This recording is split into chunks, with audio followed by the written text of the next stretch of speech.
सरकार बदलती है लेकिन आरोपों प्रत्यारोपों का दौर जाता नहीं। बस अंतर इतना होता है कि जिस पर पहले आरोप लग रहे होते हैं अब वो आरोप लगा रहा होता है। मैं बात कर रही हूं दिल्ली में भारतीय जनता पार्टी बीजेपी की सरकार की, जिस पर आम आदमी पार्टी ने अभी ये आरोप लगाया है कि जो मंत्री हैं उन्हें 1.5 लाख रुपए का जो फोन है दिए जाने का सरकारी आदेश मिल गया है।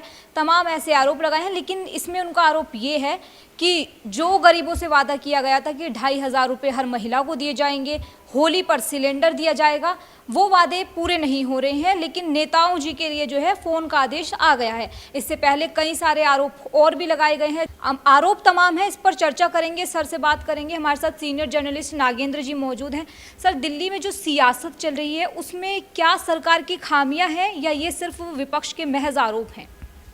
देखिए, जहाँ तक आपने अभी कहा कि भूमिकाएं बदल जाती हैं, तो जो लोकतंत्र है इसकी खूबसूरती ही ये है कि ये पक्ष और विपक्ष से मिलकर बनता है। और जाहिर तौर पर जब सरकारें बनती हैं तो जो पहले विपक्ष में रहे होंगे वो सरकार में आ जाते हैं, जो सरकार में है वो विपक्ष में चले जाते हैं। उसी तरह से क्योंकि जो सरकार में है उसकी बहुत सारी उससे अपेक्षाएं होती हैं, और क्योंकि वो बहुत सारे वादे करके भी सरकार में आए हुए होते हैं, तो अब जो आप वादे करके आए थे उनकी कसौटी पर खरा उतरना एक बड़ी चुनौती होती है। और इस वक्त जबकि बीजेपी दिल्ली में 27 साल बाद सत्ता में लौटी है और अभी की यदि बात करें तो 4 महीने की सरकार दिल्ली में हो चुकी है बीजेपी की।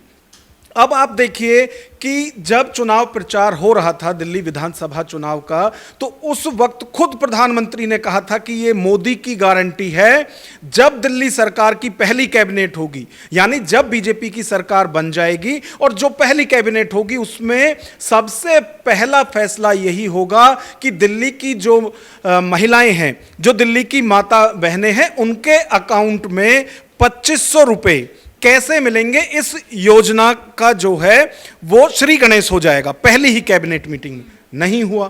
इसको लेकर विपक्ष, जो कि लगातार 11 साल सत्ता में रही आम आदमी पार्टी, उसकी तरफ से कई बार ये सवाल जवाब भी किए गए, इसके लिए सड़कों पर भी उतरा गया। लेकिन क्या मिला दिल्ली की महिलाओं को? एक 4 सदस्यों की कमेटी बना दी गई, वो इसका पूरा प्रारूप तय करेंगे। हाँ, खुश करने के लिए यह जरूर कहा गया था कि 5100 करोड़ रुपए का दिल्ली सरकार ने जो बजट है वो पास कर दिया है। अब आप ये देखिए कि 4 महीने निकल चुके हैं। अब जो वो 4 सदस्यों की कमेटी है वो क्या कर रही है, क्या उन्होंने किया है, अब तक ये नहीं पता। 8 मार्च को महिला दिवस पर यह घोषणा की थी दिल्ली सरकार की तरफ से, और ये कहते हुए की गई थी कि जो मुख्यमंत्री हैं वो भी महिला हैं और महिलाओं को वो सौगात दे रही हैं बतौर 2,500 रुपये हर महीने की इस योजना के साथ, जिसमें कि 5100 करोड़ रुपए जो हैं वो सैंक्शन कर दिए गए हैं उसके।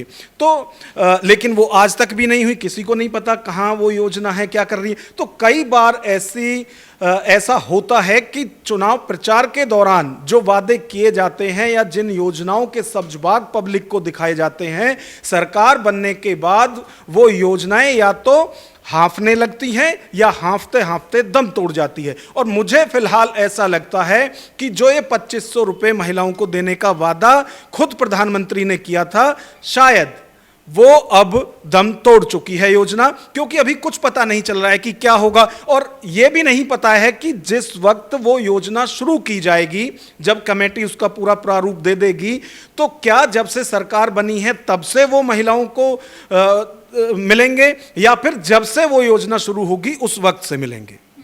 अच्छा, इसमें एक अड़ंगा ये भी अड़ जाता है कि जो पात्रता पूरी करने वाली बात आ जाती है उसमें कई बार महिलाओं की संख्या घट जाती है। अभी जैसे डीटीसी बस की भी हम बात करें तो ये तो कहा गया था कि बसें चलती रहेंगी, फ्री सुविधा मिलती रहेगी, लेकिन अब एक खबर ये भी उड़ती उड़ती ये आ रही है कि जो महिलाएं हैं वो सिर्फ दिल्ली की ही ट्रैवल कर पाएंगी। इस पर आप क्या कहेंगे?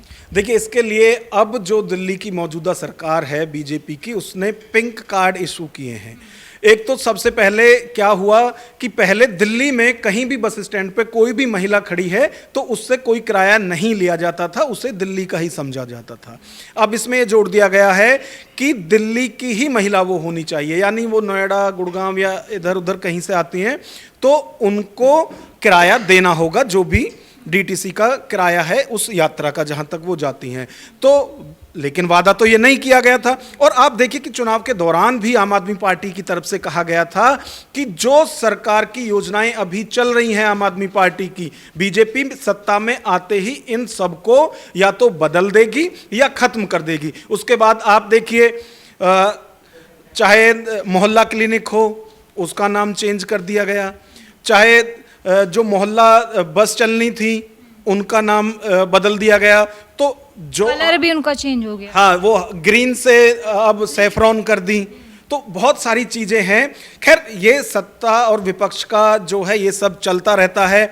आप ये देखिए कि अभी जो आम आदमी पार्टी के ताजा आरोप हैं वो कह रहे हैं कि एक तरफ तो आप आम आदमी के लिए कुछ कर नहीं रहे, महिलाओं के लिए 2,500 रुपये नहीं है, मंत्री और मुख्यमंत्री 1.5 लाख तक का फोन ले सकते हैं। और इसमें जो कहा गया है इसमें यह है कि मुख्यमंत्री 1.5 लाख रुपए तक का फोन ले सकती हैं, मंत्री जो हैं वो 1,25,000 रुपए तक का फोन ले सकते हैं, यानी वो अपने पैसे से फोन लें, बिल दिखाएं और वो रिफंड हो जाएगा।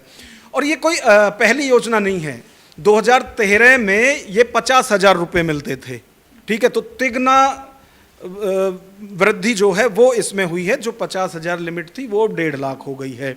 खैर, ये भी आप छोड़िए, बहुत सारी चीजें ऐसी होती हैं जिनका विरोध पहले नहीं होता था।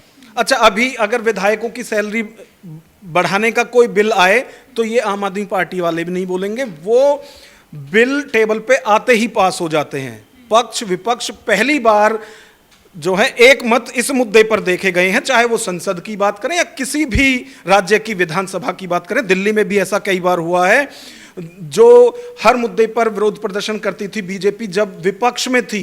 गिनती के एक बार 3, एक बार 8 विधायक उनके रहे हैं, और विजेंद्र गुप्ता जो स्पीकर हैं वो तो हमेशा से मार्शल के कंधों पर ही रहे हैं। लेकिन जब विधायकों की सैलरी बढ़ाने की बात हुई तो एक मत से पास। लेकिन जो जनता की योजनाएं होती हैं उस पर इसी तरह से विरोध प्रदर्शन पक्ष विपक्ष के बीच में होता हुआ हमेशा रहता है। अच्छा, एक मुद्दा और दिल्ली के अंदर है। शीला दीक्षित जब तक मुख्यमंत्री थी या उससे पहले बीजेपी के 3 मुख्यमंत्री रहे थे, किसी को इस बात से मतलब नहीं था किसको क्या मकान अलॉट हुआ है, कौन किस कोठी में रह रहा है।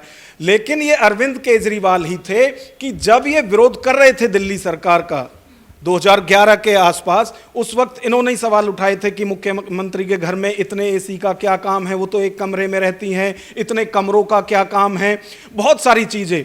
और उन्होंने उस वक्त कहा था कि ना वो मकान लेंगे ना गाड़ी लेंगे। लेकिन जब सरकार में आए तो शीश महल इतना बड़ा विवाद बना कि उनकी सरकार चली गई। अब इस शीश महल से ही जोड़कर आप देखिए, जो महल बन रहा, जो ये आम आदमी पार्टी ने रिवायत शुरू की थी वो अब तक भी जारी है। अब जो नई मुख्यमंत्री के लिए घर बन रहा है, अब वही आम आदमी पार्टी कह रही है कि भाई आप केजरीवाल के घर के लिए तो शीश महल कहते थे, लेकिन अब जो ये माया महल बन रहा है जिसमें लाखों रुपए लग रहे हैं, कोई कहता है कि 70 लाख रुपए लग रहे हैं, कोई कह रहे हैं 50 लाख रुपए लग रहे हैं। खैर, ये अमाउंट हमेशा इसी तरह का रहता है, वो स्पष्ट नहीं होता है।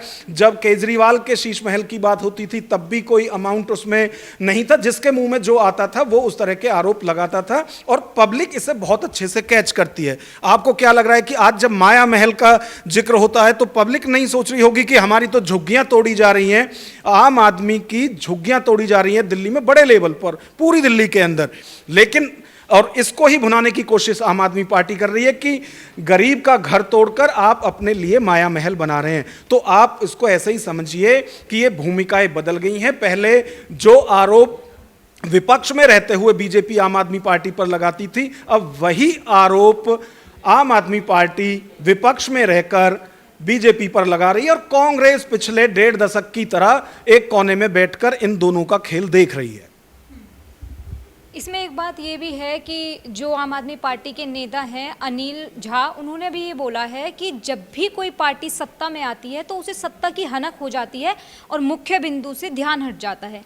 तो क्या आम आदमी पार्टी के सत्ता में ना आने की एक वजह ये भी हो सकती है कि मुख्य बिंदु से उनका ध्यान हट गया था?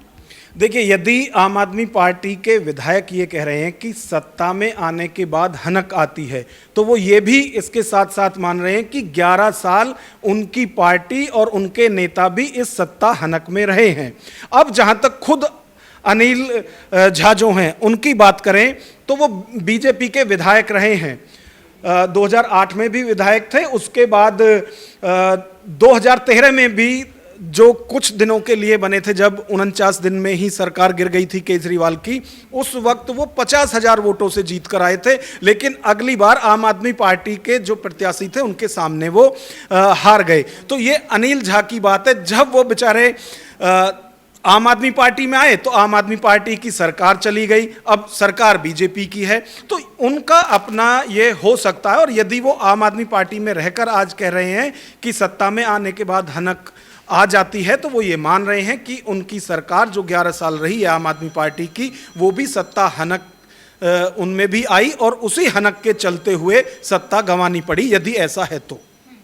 अच्छा, एक और तो जितने आरोप लग रहे हैं सरकार के ऊपर कि भारतीय जनता पार्टी आई तो बुजुर्गों की पेंशन बंद कर दी गई और जो है नियमों में थोड़े से बदलाव कर दिए गए, दूसरी ओर जो है वो अपना 100 दिन का कार्यकाल करने के बाद जश्न मनाते हैं और तमाम कार्य करने की बात कही जाती है, यमुना रिवर को साफ करने की। तो आप कैसे देखते हैं कि अब तक का काम कैसा रहा बीजेपी का? देखिए, अभी तक की यदि बात करें सरकार में, मतलब आप ये लगाइए कि नतीजे आए थे, सरकार का क्या स्ट्रक्चर होगा, कौन मुख्यमंत्री, मंत्री कौन होंगे, ये कुछ नहीं था। लेकिन युद्ध स्तर पर यमुना की सफाई शुरू हो गई थी, उतनी तेजी अभी नहीं दिख रही है जब 4 महीने हो गए हैं। तो क्या सिर्फ ये दिखाने की कोशिश उस वक्त थी? और मानसून प्लानिंग के लिए जगह जगह प्रवेश वर्मा मंत्री हैं पीडब्ल्यूडी के, वो जगह जगह जाकर देख रहे थे। कई जो अधिकारी थे उनको भी सस्पेंड किया गया कि काम ठीक से नहीं हो रहा है, पुरानी सरकार की तरह ही आपको आदत हो रही है, ये वो करके बहुत सारे एक्शन लिए गए। तो किया बहुत कुछ गया, लेकिन अभी हम नहीं कह सकते हैं, क्योंकि देखिए दिल्ली की वर्षों पुरानी समस्या वाटर लॉगिंग की थी, वो आज भी बनी हुई है। हाँ, दिल्ली सरकार या दिल्ली सरकार के मंत्री जो हमेशा से एक दिखता था, मिंटो ब्रिज जो है उसके नीचे थोड़ी सी भी बारिश में जल भराव होता था, लेकिन पूरे युद्ध स्तर के साथ अब की बार उसमें जल भराव नहीं होने दिया।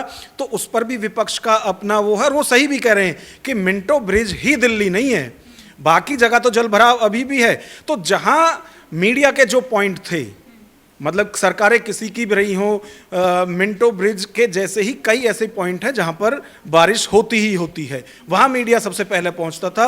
तो अब जो दिल्ली सरकार है वो ये कर रही है कि जहां मीडिया पहुंचती थी वहां पहले से ही डटे हुए दिखाई देते हैं और वहां जलभराव नहीं होने दे रहे हैं। लेकिन खुद जहां मुख्यमंत्री खुद रहने वाली हैं शालीमार बाग की, वहां के एक बीजेपी के पार्षद की तरफ से ही एक कंप्लेंट दी गई थी कि वहां जलभराव की बहुत समस्या है। तो दिल्ली में समस्या है, लेकिन कई जगह जहां मीडिया जाती थी उसकी नज़र में होती थी, वहां पर ये सरकार पहले से ही तेजी के साथ काम करके ये दिखा रही है कि यहां पहले वर्षों तक वाटर लॉगिंग होती थी, लेकिन अब नई सरकार ऐसा नहीं होने दे रही है। तो कमोबेश स्थिति वैसी ही है, लेकिन हाँ, कोशिश की जा रही है। अब देखते हैं कोशिश किस तरह से आगे रंग लाती है। अच्छा, क्या समय की वो लग रही है कि समय की मांग है अभी दिल्ली को, बीजेपी को काम करने के लिए, कुछ ऐसा दिख रहा है? देखिए, जब भी सत्ता परिवर्तन होते हैं तो जनता की कोई तो नाराजगी होती है। अब ऐसा तो नहीं है कि मुख्यमंत्री केजरीवाल शीश महल में रह रहे थे तो उससे लोगों ने परेशान होके और सरकार बदल दी। ये छोटे छोटे मुद्दे ही होते हैं, कहीं वाटर लॉगिंग की समस्या है, कहीं नालियां टूटी हुई हैं, सड़कें टूटी हुई हैं, बहुत सारी ये जो जन समस्याएं जब इकट्ठी हो जाती है उससे परेशान होकर ही जो जनता है वो इतना बड़ा निर्णय लेती है कि सत्ता परिवर्तन कर दिया जाए। तो जिस तरीके से भी हम दिल्ली की बात कर रहे हैं तो ये बात बिल्कुल साफ है कि दिल्ली में अभी पार्टियों की भूमिकाएं बदल गई हैं। जो सत्ता पक्ष में थी अब वो विपक्ष में है, जो विपक्ष में थी अब वो सत्ता पक्ष में है। देखना ये होगा कि जो दिल्ली की तमाम समस्याएं हैं उन्हें देखते हुए सरकार कितने आगे काम करती है, कितना जो है विपक्ष को मौका देती है बयानबाजी करने का। लेकिन फिलहाल जो आरोप लग रहे हैं उनमें कहीं ना कहीं थोड़ी सी सच्चाई ज़रूर नज़र आती है, क्योंकि अभी भी 2500 का वादा पूरा नहीं हुआ, फ्री में जो गैस सिलेंडर देने का वादा किया था वो पूरा नहीं हुआ। तो आरोप लगातार बने हुए हैं। हम आगे भी आपको ऐसी कोई रिपोर्ट, कोई जानकारी देंगे। तब तक के लिए आप देखते रहिए न्यूज़ वॉच इंडिया।